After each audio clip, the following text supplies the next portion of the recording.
Então, inicialmente, vamos falar sobre temperatura.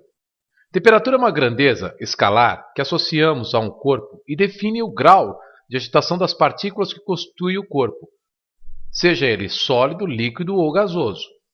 Ou seja, quando aumentamos a temperatura do corpo, o grau de agitação das partículas que o constitui aumenta também.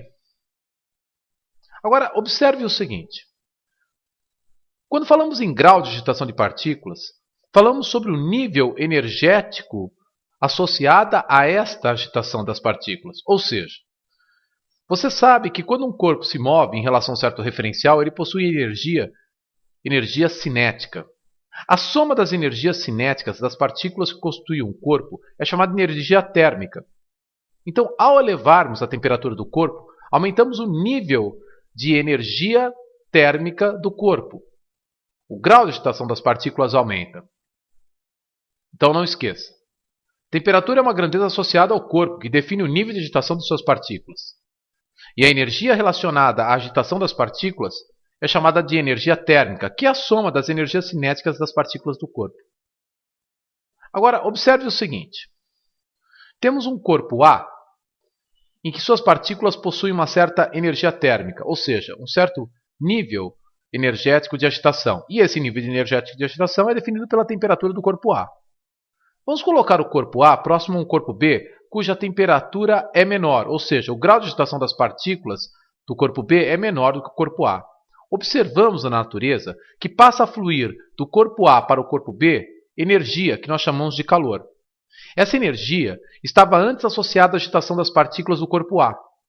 E agora está se movendo do corpo A para o corpo B. Enquanto está se movendo, nós chamamos de calor. Essa energia, quando recebida pelo corpo B, pode se transformar em energia de agitação das partículas do corpo B, aumentando, por exemplo, o grau de agitação das partículas e, portanto, a temperatura do corpo B. Digamos que isso aconteça. Em algum momento, o grau de agitação das partículas de A e B vão se tornar iguais. Afinal de contas, houve fluxo de energia de agitação do corpo A para o corpo B. Esse fluxo de energia que transitou da região de maior temperatura para a região de menor temperatura, nós chamamos de calor. Quando dois ou mais corpos possuem a mesma temperatura, dizemos que eles estão em equilíbrio térmico. Então, observe. Calor é uma forma de energia, antes associada à agitação das partículas, que se move espontaneamente da região de maior temperatura para a região de menor temperatura.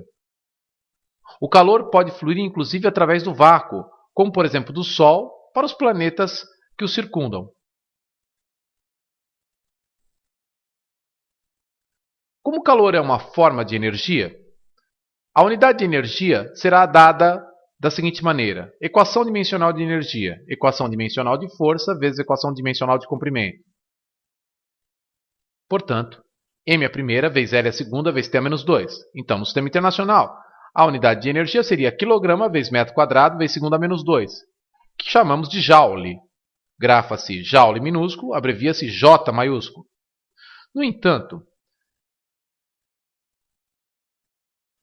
no desenvolvimento do estudo sobre calor, se manifestou um tipo de unidade de energia que chamamos de caloria. Observe. 1 caloria equivale a 4,19 joules. 1 caloria é a quantidade de calor sensível que provoca a variação de 1 grau Celsius, de 14,5 graus Celsius a 15,5 graus Celsius, em 1 grama de água ao nível do mar. Caloria, portanto, também é uma unidade de energia.